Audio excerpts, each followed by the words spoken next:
Welcome, and we're on. It's Dumb SEO Questions, episode 136. Each week we meet to answer the questions asked on the SEO Questions community on Google+. With us tonight we have David Rosam. David is an SEO copywriter of 30 years standing, 10 years of it primarily in SEO. You can find David at writingforseo.org. And also we have Micah Fisher-Kirshner. Micah is Senior SEO Manager for Zazzle.com in the United States. Michael is speaking to us from California. David from the frozen wastelands of the UK. And Michelle Deere is also proud to call herself an SEO. She is based in Texas in the USA. Tim Capper just flew in from somewhere, and he is an SEO and a conversion rate optimization specialist. He's based in Corby, which is apparently the capital of the UK. Our first question tonight is, I found it confusing, but I think Tim Capper explained it to me. Valentina Huff asked a question on title tags and description tags. And Valentina went on to say, when adding title tags and description tags to pages of a website, does it make a difference if you add them to main pages in the menu versus subpages drop-downs? Do main pages hold more weight than their drop-downs when it comes to ranking?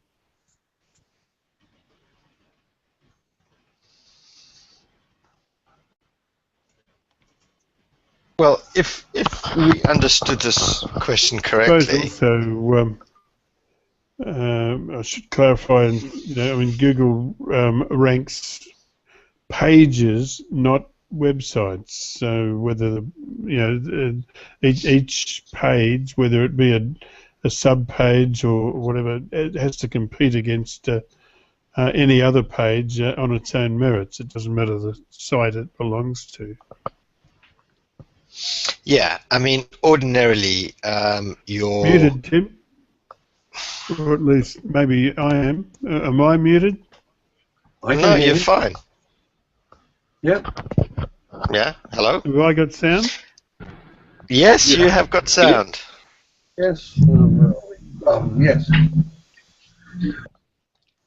You can hear me. I can't hear you. Right. Well, stop talking for a minute. I'll stay silent. Sorry, Tim.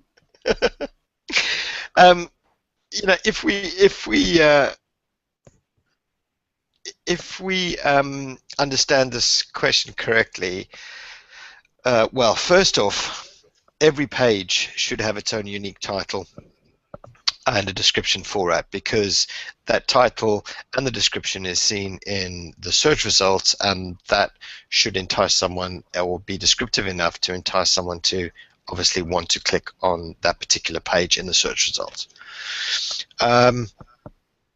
Ordinarily, your top-line navigation would hold a bit more weight, because obviously, let's say your internal pages, they've all got a little bit. There's and of course they are probably a bit more specific within that category.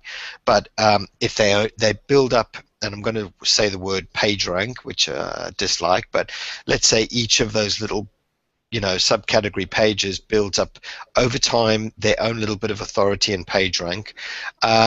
They naturally, due to the architecture of the site, will flow to your top line navigation. So in theory, your top line navigational page, in theory, does have a bit more weight behind it. However, anything can flip that on its head, because you might have one specific page within that you know, within that category and within internal pages, one specific page which really is resonates with people. It's something that they're searching for. It could be something that's just trending at the minute, or whatever the case may be. It gets shared a lot, used a lot, etc. Well, that one in its own right is going to rank better than the actual top line navigation, and have a lot more weight. But you know, it all depends what's happening within the site and the scheme of things. Cool. I think I've got my volume back. I heard Tim's dulcet tones. Okay. Anybody else on this one before we move on? All right. Charging on to question 2 on our run list. We should be finished in record time tonight. We've got 7 questions, which I think is the lowest we've ever had. This is a question from Arun Upadhyay on changing a URL. Arun said, thanks in advance. Please help me with this question. I'll be highly obliged. We'll certainly hope to do that, Arun. We have a huge website containing millions of pages, and it's a products and deals-based site. Now, we want to move the site to subdomains. Below is the query. I hope if you can help.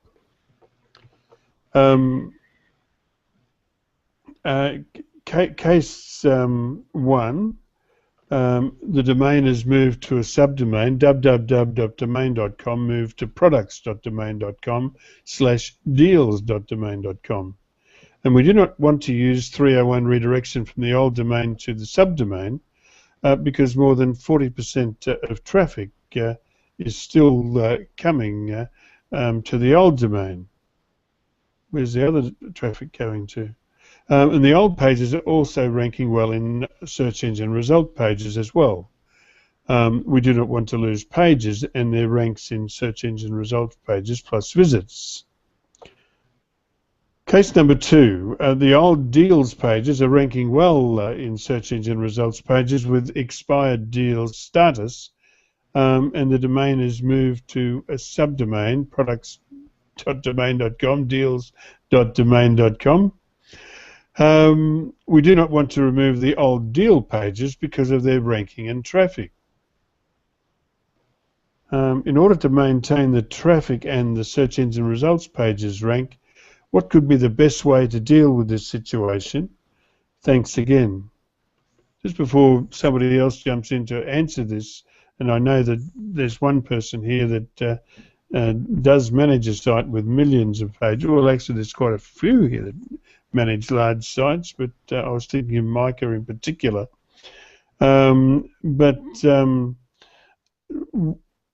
think you're missing the point in one way, Arun, in that trying to keep the traffic to deals with expired deals on them might be counterproductive. What's the point of getting traffic to annoy people? Anyway, let me hear what you guys have to say. Yeah, the expired deals part is definitely a concern. So, first part is, why do you want to move them? That's also, is there a reason why that's there? So that's kind of, best way to deal with it is not to move them. I mean, leave it as is. But if you have to, then you're going to have to, no matter what, in the end, use some type of 301 redirection. And you can always start with a canonical tag and then use the 301 after a certain point. But if 40% of your traffic still comes from an old domain, well, that doesn't have any bearing. The 301 will move it all along. So yes, you're going to lose some value from moving the pages over. But if that's what you have to do, you need to then use those 301 redirects. There's for the most part, there's really no other way. for that long run, and they have to stay in place for you to continue and maintain the traffic and rankings. So that's the thing to keep in mind. Ideally, the way I look at it is you've built the site up that way. Try to keep your URL structure for those areas the same. And if you want to build new subdomains or subdirectories for new product lines or something, then you can go down that path. But usually I would recommend trying to leave kind of your history of the way the URLs are set up the way they are, just from a historical standpoint of what people are used to linking to, what people are going to. It's generally just the better approach. Otherwise, you're going to have to use a canonical and then later on that 301 redirect anyway. Okay, and anybody else? This is a complex question.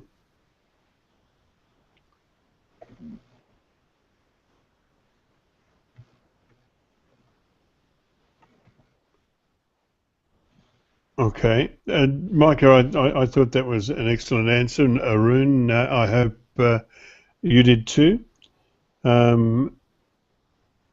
If you would like more, please ask it again on the SEO Questions community on Google+. Here's another question. This one is from Yogesh Dhawan on a keyword ranking checker. Yogesh said, "Hi guys, are there any free or cheap real-time keyword ranking checkers where I can check 1,000 keywords by one click and export the results? My client is targeting local keywords, but in the whole of Australia, and needs reporting for all keywords every fortnight. What's the best way out?" I did mention to Yogesh on the community that SEMrush, who, as you know, provide all of us with a free copy of their Guru subscription, it will do that and provide a report every week. No, I don't understand what Yogesh means because on the communities, I pointed out that the report comes out once a week on a day that you specify, but you could also check for one keyword at a time instantly. But he wanted to check 1,000 keywords at a time instantly. But in his question, he's saying that the client just wants them once a fortnight. I don't see why that tool won't provide what he wants. Anyway, anybody else?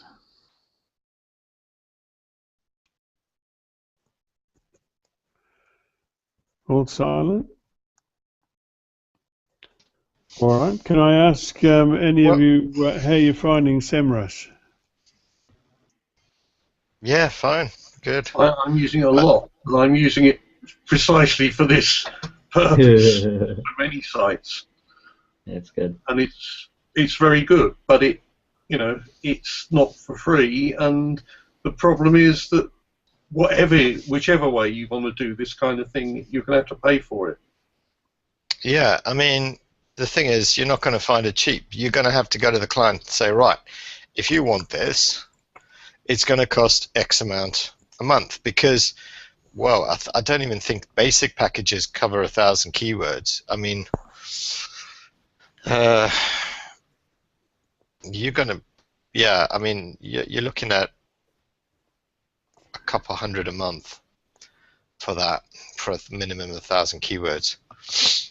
You'll have to, do the research and go to the client and say, look, if you want to see this, then do it this way. The other alternative is to use webmaster tools. Pop that in your spreadsheet, and then every fortnight just download them. It's not going to be accurate, but you can, at least it gives you an idea on what's going on. But for 1,000 Yeah, you're just going to have to obviously see which ones fall within the 1,000 keyword, and then speak to the client and say, if this is what you really want and need, over and above what is provided in Webmaster Tools, then these are options available. And if you're happy to pay for that, then there you are. Yep. Okay. Do we know of any other tools? I mean, I don't think I've come across a tool as good as SEMrush for tracking ranking. I think We know of any? I think Moz.com has this, if I remember correctly, but I can't. Yeah, be- there's a lot of tools out there for rank tracking. It just depends on kind of your skill sets and what you want to use it for and how often. Yeah. There is one that just does this, isn't there? At least. Oh, there's a number. GetStat, Advanced Web Rankings. There's a lot that's out there. Yeah. Okay. Let's move on to the next. Yogesh, I hope you found that helpful. Yogesh actually contacted me and said, how does he get a free copy? I said, turn up every Thursday night. But he didn't think that was a good idea. Anyway, our next is from our good friend Niraj Kumar, who signs himself as K. Niraj Kayastha. And it's more of a statement than a question. On the Google answer box may be inaccurate. He provides an answer box screenshot, which you can see on the SEO Questions community on Google+. And he asked, the query was, what is Facebook Marketplace? And look to the answer. Is it this way because there is no answer on the World Wide Web for this question, or that Google could not understand the question and picked up the wrong paragraph? Should I or should we give regular feedback to Google from below the answer box? Did anybody notice this question on the community?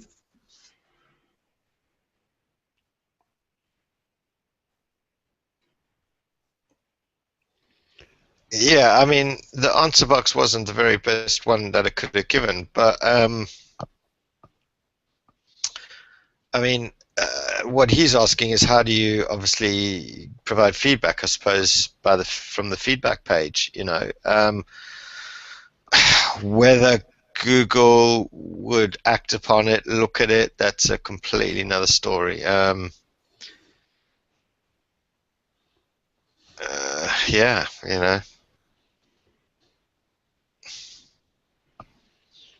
Yeah. I mean, it's always good to provide feedback. I mean, how else are they going to know if it's not the best page for them to provide the answer box from? I would say, if you have the time and you see it, just provide the feedback. I'm assuming at some point, somewhere along the line, an engineer will read it. So if you have the time, provide the feedback. How else is Google going to learn, really?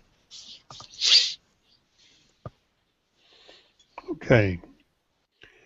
Let's move on to the next one, and I hope that is a good answer for you, Niraj. Here's one from Atish. He made asking about an organization's logo in the knowledge graph. Said specifying an organization's logo in the knowledge graph or search box on the right of a search engine results page. Should one use the rel publisher code or schema.org markup, or both? And how much time will it take to see the desired results after implementation of the above?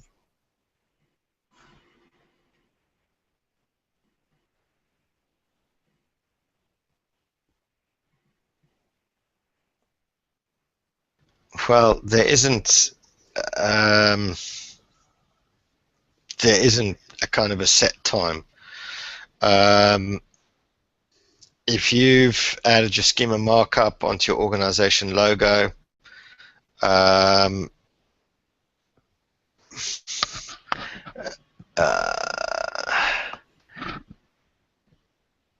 30 days. You know, it all depends on the site, its authority. Have you tied everything in with the well, actually, hang on a second. Now, we're talking, when you say knowledge graph and the organization's logo, two things here. Is that knowledge panel being pulled from the business page? If it's being pulled from the business page, well, then make sure you've got the logo in your manage photos section. If it's not being pulled from the business page and it's based upon a Wikipedia and other sources around knowledge graph, then obviously, one, make sure Wikipedia's got your proper logo, and then two, the same logo is marked up obviously in your site. That one should be fairly quickly in rectifying.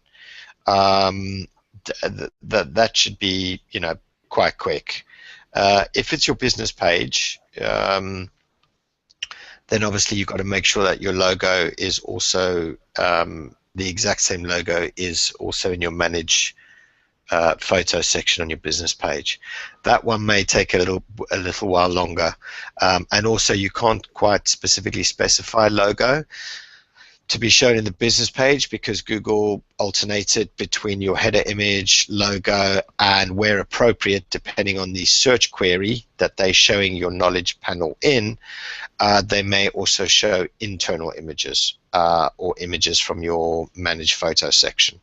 So it all depends on which knowledge graph you're actually talking about.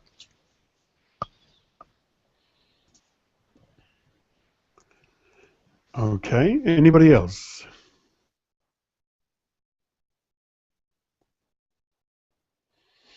Tish, I hope that's what you're looking for. Here's our next question, which is from Tim Kappa. Tim said, what's up with this? He said he provided a graphic which you can see on the SEO Questions community on Google+. He said, I added OK to the page it belongs to, but try and add it to another and it says it no longer exists. What's up with that? What did I not tick? Did you figure it out, Tim? Yeah, for some reason, occasionally if you add a YouTube URL into it, it says this no longer exists. If you just add it into the actual comment box and allow Google Plus to then render it itself, it's fine. It's obviously a bug. It's a known bug apparently, and it just never been fixed. So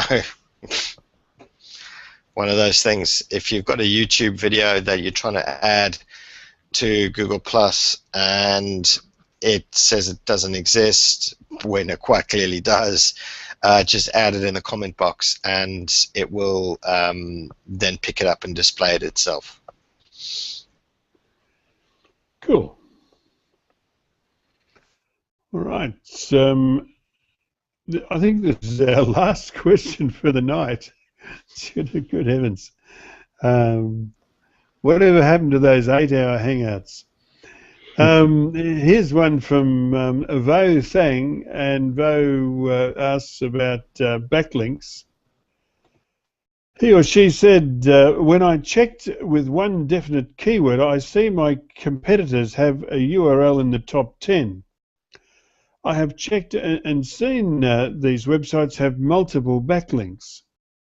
I want to ask, is this definite URL having multiple backlinks in other websites? So it's and that's what's putting it into the top 10.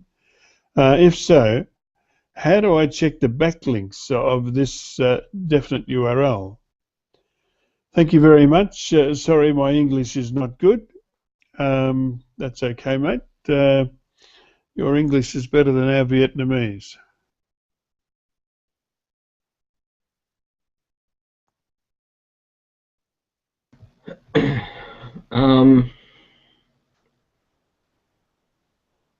So he's checking what is, I guess, the question. I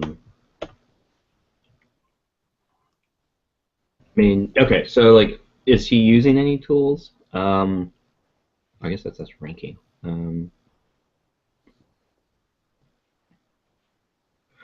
So I guess, yeah, you need to use a backlink checker tool, Majestic, Ahrefs, webmaster tools for yourself, at least if you've got links. But if you want competitor backlink data, you need to use something like Majestic SEO or Ahrefs. That will at least give you part of the possibilities of wireless ranking. Not all of it, but at least part of it. I guess that's the main thing he's asking this. Yeah, I mean, I guess that's... Yeah, I think so, yeah. Open Explorer, Moz, Ahrefs. Just Google search backlink checkers, you know. There's some free ones out there also. Not, you know, it's like anything, depending on how long the site's been around. Even the free ones might give you some ideas into what's going on. So, you know, have a little look around, but you will need to use a tool. Is there another question buried in here, which is, do the backlinks have an effect? Is having multiple backlinks is having multiple backlinks what's causing the page to be in the top 10? Is that a question buried in? Excuse me, in here?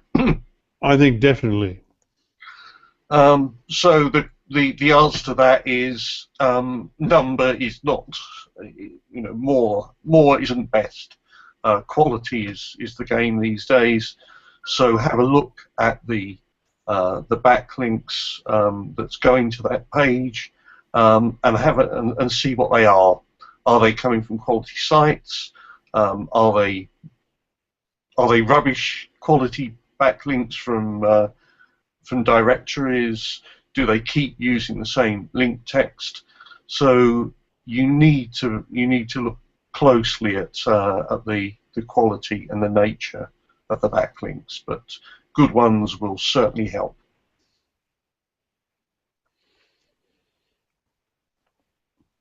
Yep, exactly right. Quality, not quantity. Also point out that Majestic SEO is free for your own site.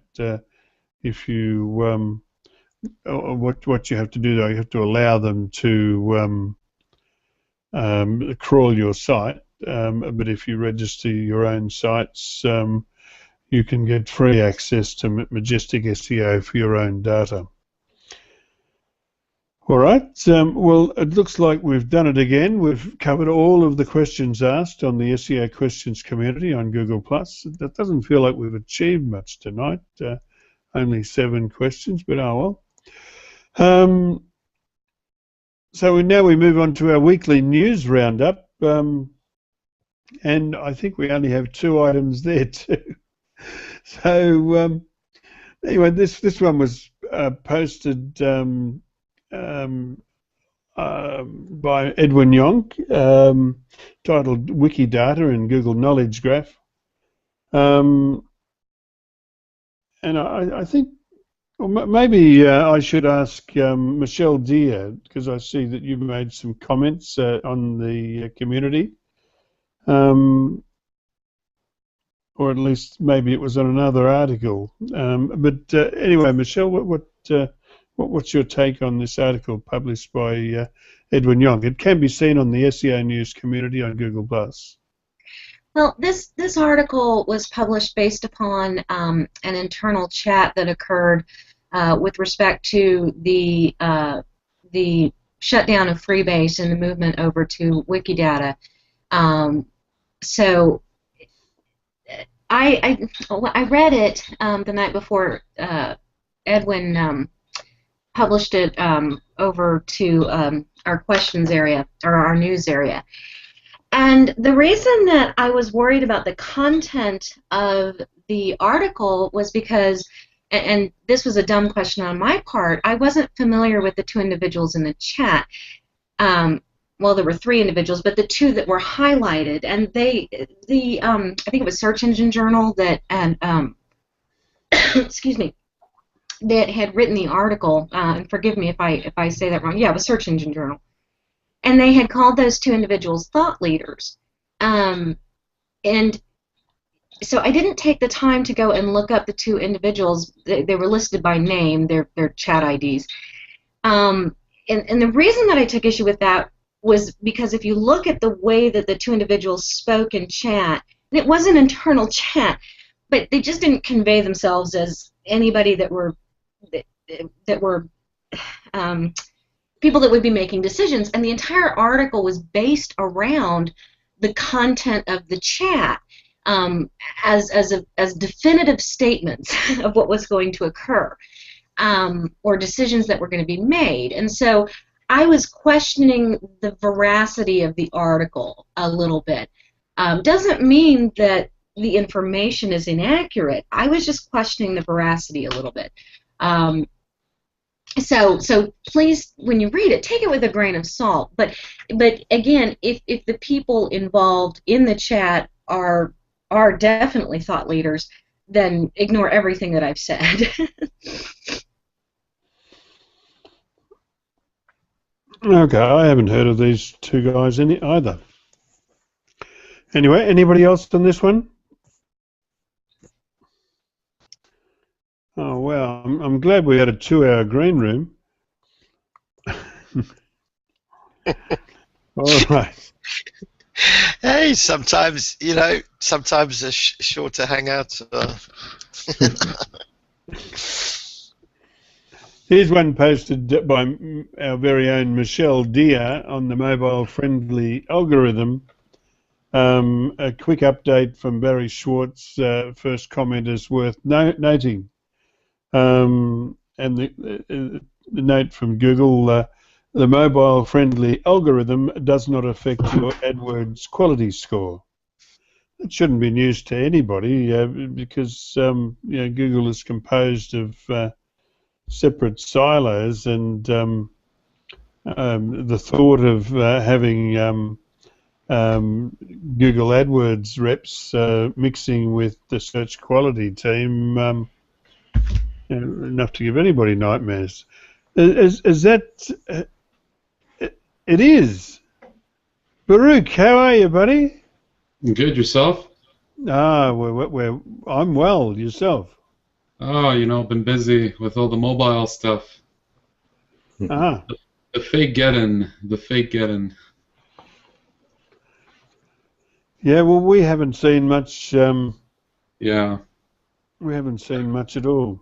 Everybody's saying, what was that all about? It was so hyped up, and I received these articles from my friends and this, and people telling me, and thank you for warning us, and this and that, and what was this all about? So yeah, just a hype. But no, I mean, definitely, just even if it wasn't, even if it didn't do anything, at least your site is responsive now and mobile friendly for user experience. So yeah. It certainly made a bit of money for us. We were, doing in some cases responsive design for some sites CSS, and others we got quite a few mobile sites out of it. Oh my God! I was just like transferring like MDOTs to the main site, making a whole one site responsive, and taking that away, and as opposed to dealing with the two MDOT and the regular site and going back and adding the the meta tags and so on, and like, oh my God. So at least so we converted that, and but then the 21st came, which was my birthday, Interestingly enough, and so it was even a much more pressure, you know. So I don't know. I mean, I don't know what to say. I mean, it's still rolling out, or it finished rolling out, but yeah, it didn't do anything. I mean, I'm noticing actually sites, because I check my special keywords and stuff, and I'm noticing sites that are not mobile friendly above the Google Places maps. So to me, it's horrible, you know, seeing that after the 21st. I mean, I gave it enough time. What are we now? The 30th. I mean, come on. So yeah, it's, to me, it's horrible. Like, Well, on a non-responsive site, you know, #1 for a very competitive keyword. I'm shocked. well, maybe they haven't rolled it out in Australia yet, or maybe they rolled it out backwards. Maybe they pushed it in backwards. Yeah, But but they covered themselves with that little caveat. What, a week, 2 weeks ago, something 3 weeks ago, where even if if we feel that a non-mobile friendly page, you know, is better suited to that query, we will still show it over and above mobile friendly ones. And also, Jim, you take that one example, which is SEO, taking that SEO example for Moz. I mean, that's an enough competitive keyword to see that they have lost, and then I think it's Wikipedia or something like that that went on top of them. Barry even covered it in his blog. So, you know, that's enough to say that it made an impact. But here in Canada, it did roll out, I'm sure. I will ask John later just to confirm, but yeah, seeing that one specific term that I checked for still being #1, actually it was #3, and it's #1 now on mobile. It's shocking, you know. And that site is horrible. Like the design-wise, like there's so many crawl errors and whatever, you know, and it's still #1. So I don't know. yeah, well, you know, I mean, I don't have a lot of data to compare, but I remember Steve Wiedemann. Actually, I should invite Steve Wiedemann. Just hang on, I'll see if I can. Oh, how many have we got? 1, 2, 3, 6, 9. I'm not sure if we can fit 10 in. Well, look, I'll invite him in a little while, but with the few little numbers that we have here in Australia, I've seen sites which don't qualify for the mobile friendly tag increase. Micah, have a safe journey to work. Thanks. Take care, guys. Bye. Yeah, I know what you're saying. I mean, it's Cheers, Micah. just looking at it, and after going and even looking at the mobile-friendly videos, I was in some of them, like the ones directly from Google, not the John Mueller ones. I'm talking about those educational ones, and the one with Michael as well, and his colleague there, you know, talking about that, how it will take extra time, like maybe a week after it's going to be applied, and so on. I don't know. I mean, today's the 30th, and it's enough time for the rollout. I guess. Hello? Yeah, no, we hear you. We're listening. I guess we'll see an extra week, see what happens, you know, in a week from now. But I think this is enough time giving them. I think it was a Google crowd manipulation. They're just practicing their crowd manipulation techniques. Mm-hmm. They had one try with the HTTPS. Right. I remember refining it with this. Uh-huh. And but pretty soon, like, Google will be able to go jump, and we'll all jump. Yeah. I mean, me and Barry did it right away. I think once it started, the whole HTTPS thing, I went through some craziness with my lawyer, just applying the SSL certificate and so on and so on. You know, going through the whole whatever, and yeah, didn't see anything from there. Now this, it feels like it's the kind of like the HTTPS vibe, same thing. Not much of a ranking boost, as it's supposed to be a much higher ranking boost than the HTTPS, according to John Mueller and according to Google, but I don't see anything. Well, I mean, some sites are up 10% without any other reason, so maybe that's it. But it's not just the mobile traffic that's up 10%, so I don't know. We'll wait and see. I suppose that's Google's aim, to keep us all so befuddled that we have no idea what's going on. Not that we ever had any idea in the first place. Or at least me, anyway. Oh my God, I mean, this one client, I mean, really, I had the developer going like crazy, Jim. I really made the guy go insane. I said, you have to do it. It's got to be applied. Regardless if you want it or not, it needs to be done. And so we did it 5 days prior to the 21st, and like, it's just, I feel like, oh God, I mean, he really had to go crazy. You made him rich, sorry. But we went through some crazy tests, and you know, millimeter by millimeter, making sure even the size tab targets, all that stuff, you know. And now we'll find out if it was not as important as Google's saying it is. So, but it was done. Everything was done.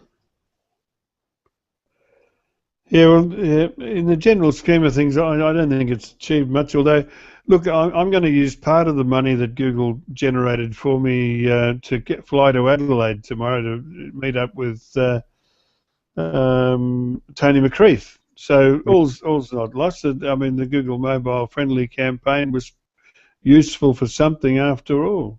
Oh, for sure, yeah. But no, I mean, it's good to be friendly, and that's it. So, I mean, we made it happen. Everybody's converted. Everybody's happy. They're on the mobile slide now, and that's it. So nothing to be worried about. Waiting for the next one. Let's see what's next. Bring it on.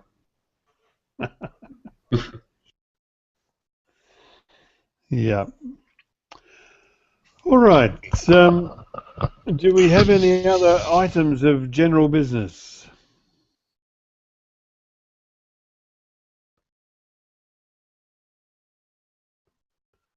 In which case, I'll bring this meeting to a close. We'll be going into green room now. I see we still have people, still have eyeballs watching us, and we thank you for that. Your participation makes what we do worthwhile, and for that we appreciate that most sincerely.